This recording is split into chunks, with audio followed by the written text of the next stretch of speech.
এই যে খাবার দাবার হবে, চিন্তা করার দরকার নেই। এই আমাদের একটা গাড়ি নেমে গেল। এই নামাটা খুব কঠিন, কিন্তু এই নামাটা ব্রেকে দিয়ে হালকা করে ছোট গতিতে অনেক উঁচু থেকে নামছে। এই যে দেখেন পানিটা নিয়ে যাচ্ছে কে বলে, ভাসমান সেতু, ভাসমান গ্রাম।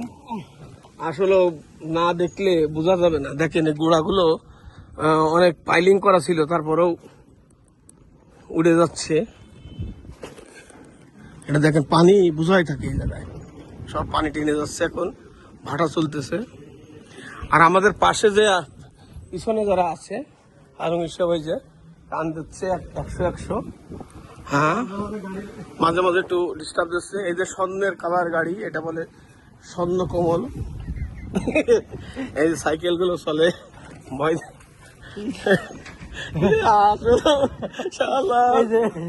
না আসলে বুঝতাম না কোনে আসলাম। মনে আছে না মানুষে আছি, মনে আছে কোন এক গুচ্ছ গ্রামে কোন এক রোহিঙ্গা ক্যাম্পে আমরা ঢুকে পড়েছি, এরকম মনে হচ্ছে। রোহিঙ্গা ক্যাম্প তো এরকম নেই, আনকমন, একদম আনকমন, এক্সেপশনাল। আসলে না দেখলি এর মধ্যে এসছি সব। না আমাদের আসলে টাকা খরচ হলেও সব হয়তো আমরা শপিং করার সময় পাচ্ছি ভিডিও। আমরা হয়তো শপিং করার সময় পাচ্ছি না, কারণ এই ঘুরে দেখার মজাটা হলো আলাদা। শপিং তো এটা এই মালয়েশিয়ান জিনিস, অন্য জায়গার জিনিস আমরা কিনতে পারবো, কিন্তু এই যে ঘোরাটা, এটা টাকা হলে হবে না।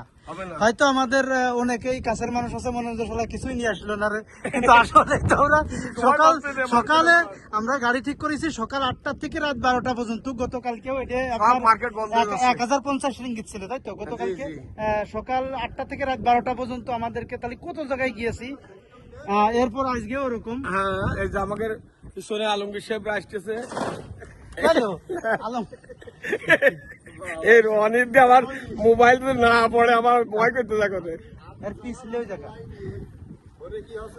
হ্যাঁ, আপনি সালার আপনার গতিতে সালার ড্রাইভ করতেছেন না। দেখেন পানি টেনে যাচ্ছে। আমরা কিন্তু বর্তমান সাগর থেকে হয়তো 2-3 কিলো দূরে এই গ্রামের। তা দেখেন এই দেখেন এই পাশে সাগর, এই পাশে সাগর আছে। সাগর আর চারিপাশে মানে মাঝখানে এই দ্বীপটাই ভাসমান। এই দ্বীপেই আর কি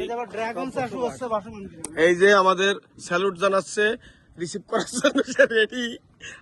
ভাসমান গ্রামে স্বাগত। ঠিক আছে, ধন্যবাদ সবাইকে। আমরা এখন ড্রাইভারকে একটু দেখেন, ঘেমে গেছে সে। আর আলমগীর সাহেব যে মাত্র বহু কষ্ট করে ঠিক ফুটেছে। আর এই যে পশুর নদী থেকে ছবি তুললো।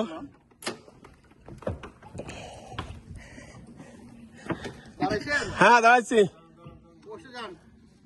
বসে যাবো। ঠিক আছে, এই যে বসে গেছে তো, বসে গেছি তো। হ্যাঁ,